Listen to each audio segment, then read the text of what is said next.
पिछले लोकसभा चुनाव में खराब प्रदर्शन के बाद बसपा विधानसभा उपचुनाव की तैयारी में जुट गई है। ज्यादातर सीटों पर प्रत्याशियों के नाम भी तय हो चुके हैं। इन प्रत्याशियों के नामों का ऐलान 16 अगस्त को कर दिया जाएगा, लेकिन पार्टी ने प्रत्याशियों से चुनाव प्रचार के लिए भी कह रखा है। 10 सीटों पर होने वाले उपचुनाव में पार्टी ने भदोही की मजबा सीट पर दीपू तिवारी को प्रत्याशी बनाया है। सार्वजनिक मंच से उनके नाम का ऐलान भी 16 अगस्त को विधानसभा क्षेत्र में हो रहे कार्यक्रम में कर दिया जाएगा। मंडल के पदाधिकारी उनके नाम का ऐलान करेंगे। इसके बाद 18 अगस्त को फूलपुर में कार्यक्रम होगा। इस कार्यक्रम में पार्टी प्रत्याशी के नाम का ऐलान करेगी। यहां से शिवरन पासी को प्रत्याशी बनाया गया है।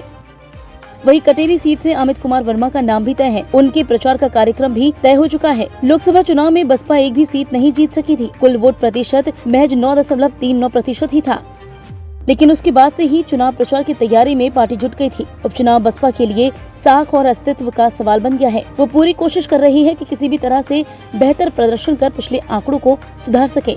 इसके लिए वो कोई भी कसर नहीं छोड़ना चाहती है।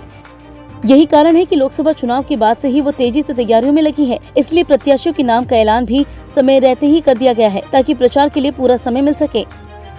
बसपा शुरुआत से ही समय से पहले प्रत्याशियों के नाम का ऐलान कर देती थी, लेकिन पिछले विधानसभा और लोकसभा चुनाव में प्रत्याशियों के नाम का ऐलान देरी से किया गया था, जिसका खामियाजा भी बसपा को भुगतना पड़ा था। पार्टी के नेताओं का कहना है कि उपचुनाव में ज्यादा बदलाव की उम्मीद नहीं है। काफी पहले से ही पार्टी उपचुनाव की तैयारी में लगी थी। पहले ही देख परख कर नाम तय किए गए थे। बसपा ने जिले से लेकर बूथ स्तर तक कमेटियों का पुनर्गठन करने के साथ ही प्रत्याशियों की तलाश भी शुरू कर दी थी। 2-3 सीटों को छोड़कर बाकी पर प्रत्याशियों के नाम फाइनल है। ये प्रत्याशी पार्टी संगठन के साथ बैठक कर रहे हैं। यही कारण है कि जल्द ही प्रत्याशियों के नाम का ऐलान भी कर दिया गया है।